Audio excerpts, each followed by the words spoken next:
আসসালামু আলাইকুম। আসসালামু আলাইকুম।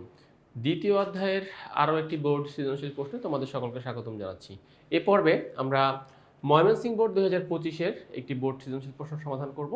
তো তাহলে চলো আমরা আগে আমাদের উদ্দীপকটা একটু বুঝে নেই এবং উদ্দীপকের সাথে যে যে প্রশ্নগুলো আছে আমরা সেগুলো সমাধান করার চেষ্টা করি। আমরা এখানে দেখতে পাচ্ছি যে তিনটা সিনারিও দেওয়া হচ্ছে, মানে তিনটা চিত্র আর কি। চিত্র ১-এ সাধারণ লবণ মানে সাধারণ খাবার লবণ সোডিয়াম ক্লোরাইডকে সে ইন্ডিকেট করা হচ্ছে। চিত্র ২-এ আমরা দেখতে পাচ্ছি বরফের টুকরো, অর্থাৎ একটা গ্লাস, এই গ্লাসের মধ্যে আমরা বরফের ছোট ছোট টুকটাকে রেখেছি। আর চিত্র ৩-এ রেখেছি আমরা কর্পূর। ওকে, তাহলে তিনটা চিত্র, একটা হচ্ছে সাধারণ লবণ, বরফের টুকরো এবং কর্পূর। তো আমাদের গ এবং ঘয়ের প্রশ্নগুলো মূলত এদেরকে কেন্দ্র করেই করা হবে। তো তার আগে আমরা ক এবং খয়ের প্রশ্নগুলো একটু জানার চেষ্টা করি। ফার্স্ট কোশ্চেন দেখো, ঊর্ধ্বপাতন কাকে বলে? তো সহজ ব্যাপারে মানে এই সংজ্ঞাটা খুবই ইজি, আমরা খুব সহজেই বলতে পারি যে ঊর্ধ্বপাতন একটি প্রক্রিয়ার নাম, যে প্রক্রিয়ায় কোনো কঠিন পদার্থকে তরলে পরিণত না করে সরাসরি আমরা গ্যাসীয় অবস্থায় রূপান্তর করতে পারি, সেই প্রক্রিয়াকে বলা হয় ঊর্ধ্বপাতন প্রক্রিয়া। সো প্রথম এখানে আমাকে ফার্স্টে বলতে হবে যে ঊর্ধ্বপাতন একটি প্রক্রিয়ার নাম, তারপরে যে সংজ্ঞাটা তোমাদেরকে বললাম, তোমরা যদি এই কথাটুকু এক লাইনের মধ্যে লিখে দাও, আশা করি আমাদের কয়ের অ্যান্সার ফুলফিল হয়ে যাবে। সেকেন্ড কোশ্চেন দেখো, বডি স্প্রে ব্যবহারের সময় ব্যাপন এবং নিঃসরণের মধ্যে কোনটি আগে ঘটে?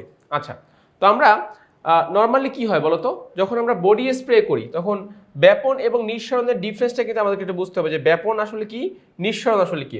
খেয়াল করো, নিঃসরণ কাকে বলে?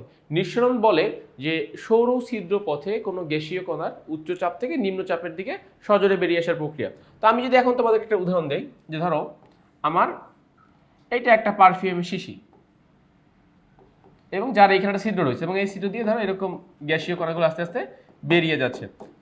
তাহলে এই যে ছিদ্র থেকে যে গ্যাসীয় কণাগুলো আস্তে আস্তে বের হচ্ছে, এটা কি, এটা কিসের ঘটনা? এটা নিঃসরণের ঘটনা। আচ্ছা, বের হয়ে যাওয়ার পরে কি হবে? ধরো এই বিশাল আমাদের একটা রুম, এই বিশাল আমাদের রুম, তারপর কি করবে? কণাগুলো আস্তে আস্তে আস্তে আস্তে আস্তে রুমের এই যে চারদিকে আস্তে আস্তে সময় নিয়ে আস্তে আস্তে ছড়িয়ে পড়বে। তাহলে বলা যায় যে যখন আমরা বডি স্প্রে ব্যবহার করি তখন ব্যাপন এবং নিঃসরণের মধ্যে নিঃসরণটা আগে ঘটবে, ব্যাপনটা পরে ঘটবে।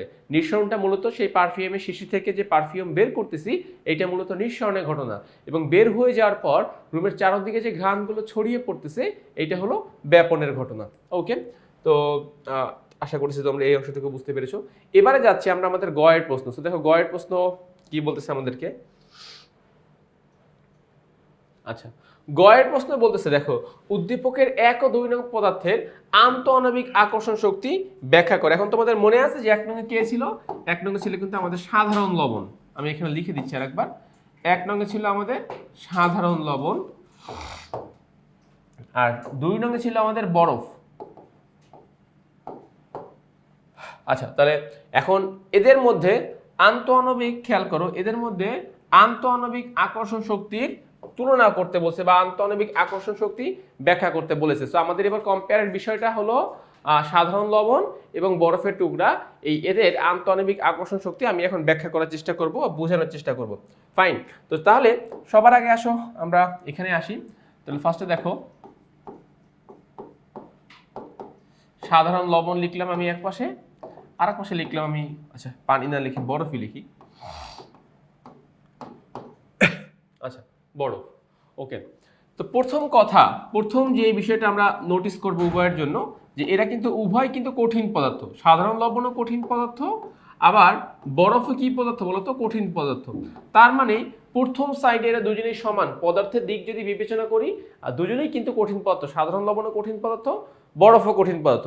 এবারে আসো আমরা তাহলে অভ্যন্তরীণ গঠনে মানে অভ্যন্তরীণ গঠন নিয়ে আমরা এখন কথা বলবো, যে অভ্যন্তরীণ গঠনটা আসলে কিরকম। সাধারণ লবণ এইটা কি পদার্থ? একটা আয়নিক পদার্থ, তাই না? মানে আয়নিক যৌগ আর কি। আমাদের তো পঞ্চম অধ্যায়ে রাসায়নিক বন্ধন নামে একটা টপিক রয়েছে, তো এই জায়গায় আমরা আয়নিক, সমযোজী এইভাবে আমরা কথা বলি। বাট বরফ কিন্তু আর আয়নিক না, বরফ কি একটা, বরফ একটা সমযোজী পদার্থ। এটা হচ্ছে আয়নিক পদার্থ আর এটা হচ্ছে সমযোজী পদার্থ। ওকে, এখন আয়নিক পদার্থের মধ্যে কি হয়? আয়নিক পদার্থের মধ্যে এরকম সাধারণ লবণের সোডিয়াম আয়ন, ক্লোরাইড আয়ন, মানে বিপরীত ধর্মী চার্জ আর কি, ক্যাটায়ন এবং অ্যানায়ন, এরা পরস্পর কি করে? একটা শ্রেণীবিন্যাসের সাথে যুক্ত থাকে, ঠিক আছে? তো তুমি বলতে পারো এদের মধ্যে এক ধরনের বল কাজ করে, যেটা কি স্থির, আমরা যেটাকে আমরা বলি স্থির বৈদ্যুতিক আকর্ষণ বল। হ্যাঁ, তাহলে সাধারণ লবণের মধ্যে এই আকর্ষণ বল কাজ করতেছে। কেন কাজ করতেছে? কারণ এখানে ক্যাটায়ন রয়েছে, এখানে অ্যানায়ন রয়েছে। সো ক্যাটায়ন এবং অ্যানায়ন বিপরীতধর্মী চার্জ একে অপরকে প্রবল বলে আকর্ষণ করবে, ফলে এদের বন্ডিংটা অনেক বেশি স্ট্রং। পক্ষান্তরে এই যে তোমার সমযোজী বন্ধন, এখানে কি হচ্ছে বলতো? এখানে আমরা বলতে পারি এখানে কোনো ইলেকট্রন আদান প্রদান হচ্ছে না। তুমি যা সহজে বলতে পারো যে এখানে যে জিনিসটা হলো মানে হবে সেটা হচ্ছে ইলেকট্রন শেয়ার। এখানে হবে কি? এখানে হবে ইলেকট্রন শেয়ার, এবং এদের মধ্যে যেই বল কাজ করবে সেটা দুর্বল ভ্যান ডার ওয়ালস বন্ধন কাজ করবে।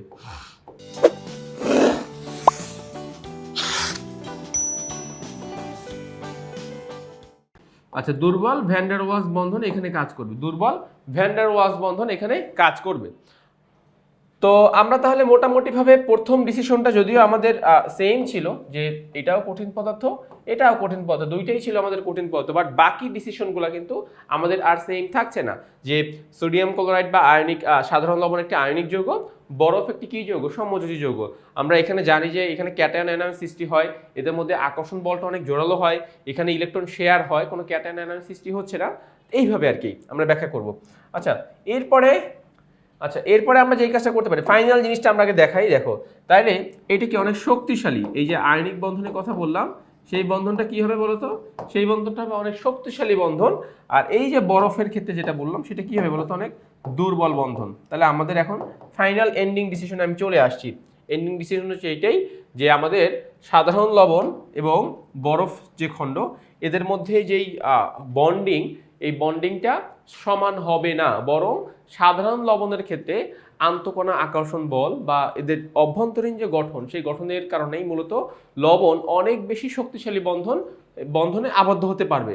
কিন্তু বরফখণ্ড এখানে লবণের তুলনায় অতটা শক্তিশালী বন্ধনে আবদ্ধ হতে পারবে না। এর মূল কারণই হচ্ছে এদের বন্ধনের প্রকৃতি। একজনের কাছে আছে ভ্যান ডার ওয়ালস বন্ধন, আরেকজন ধারণ করতেছে স্থির বৈদ্যুতিক আকর্ষণ বল। সো এই ব্যাপারগুলো মিলিয়ে আমাদের যে গয়ের যে অ্যান্সার, এই অ্যান্সারটি আমাকে প্রেজেন্ট করতে হবে। সো দেখো, এখানে এটাই বলেছে যে উদ্দীপকের কি বলতেছে, দেখো উদ্দীপকের 1 ও 2 নং পদার্থের আন্তঃআণবিক আকর্ষণ শক্তি। তাহলে আন্তঃআণবিক আকর্ষণ শক্তি বলতে অণুগুলোর আকর্ষণ শক্তি, কণাগুলোর আকর্ষণ শক্তি। সো কণার আকর্ষণ শক্তি বেশি কার হবে? লবণের জন্য, সেটা বেশি পাবো আমরা।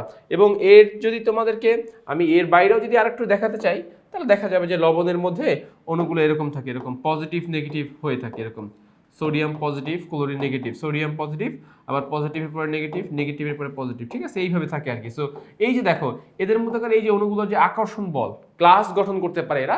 তো এই সকল কারণে কিন্তু বরফ থেকে সাধারণ লবণটা অনেক বেশি আগানো, আন্তঃআণবিক শক্তি বা আন্তঃআণবিক আকর্ষণ বলের সাপেক্ষে যদি আমরা তুলনা করি।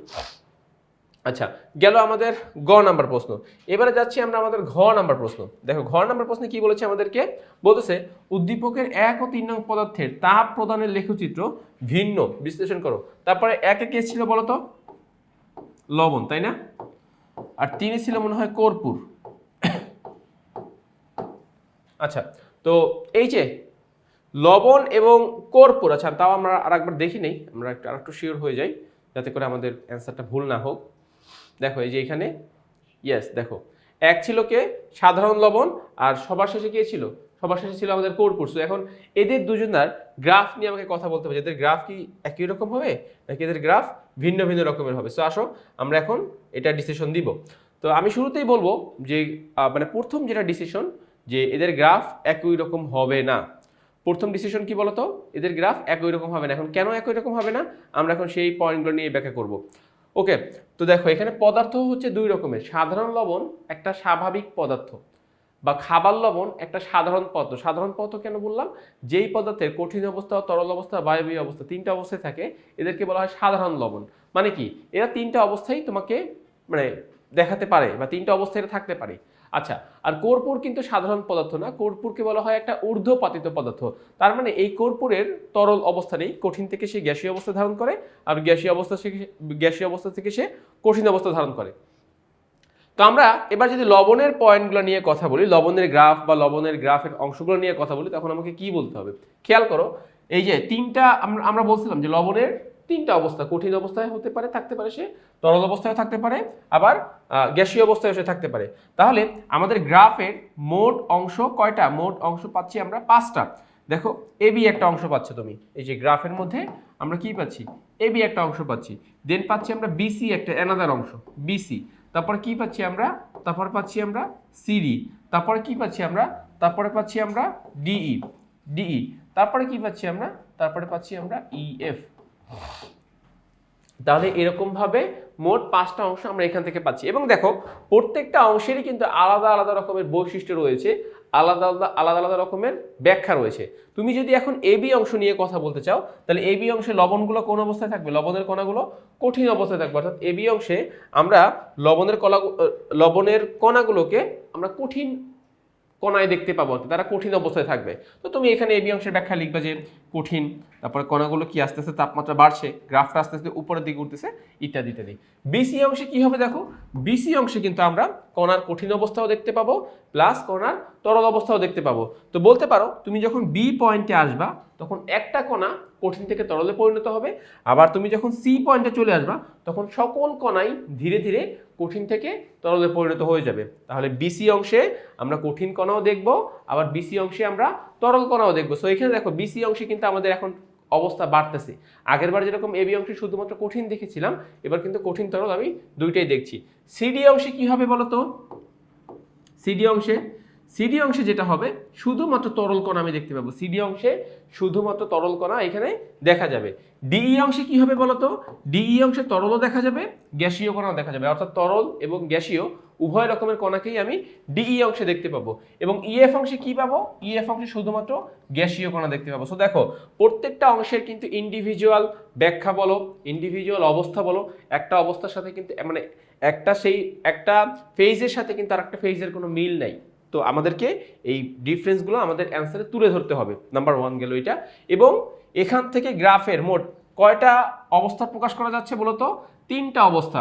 কোন 3টা অবস্থা আমরা প্রকাশ করতে পারতেছি, একটা হলো কঠিন অবস্থা, আর একটা হলো তরল অবস্থা, আর একটা হলো বায়বীয় অবস্থা। সো আমরা ফাইনালি এটা বলতে পারি যে গ্রাফের লবণের যেই গ্রাফ, সাধারণ লবণ বা খাবার লবণের যেই গ্রাফ, সেই গ্রাফ থেকে আমরা পদার্থের 3টা অবস্থা এবং 5টা অংশ এটা আমরা সহজে প্রেজেন্ট করতে পারলাম। ব্যাস আমাদের এই ঘয়ের প্রশ্নের একটা পোর্শন আমরা কমপ্লিট করে ফেললাম।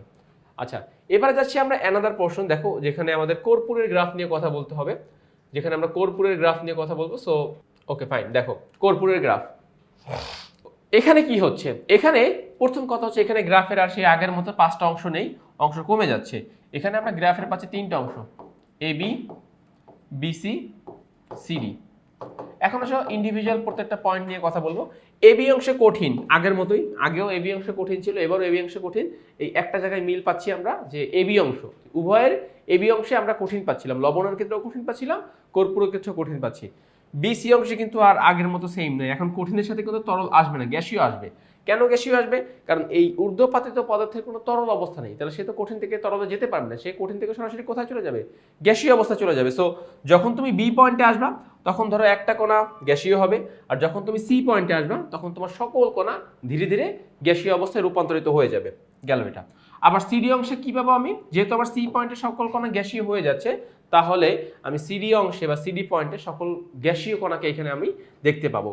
তো আমি ওভারঅল এইটাই বলতে পারি যে এবি বলো, বিসি বলো, সিডি বলো, 3টা অংশ, এবং 3টা অংশের কিন্তু 3টা আলাদা আলাদা বৈশিষ্ট্য। একটা জায়গায় কঠিন, একটা জায়গায় গ্যাসীয়, একটা জায়গায় কঠিন এবং গ্যাসীয়র সংমিশ্রণ। 3টা জিনিস আমরা এখানে কি সহজেই দেখতে পারলাম। আচ্ছা গেল এটা।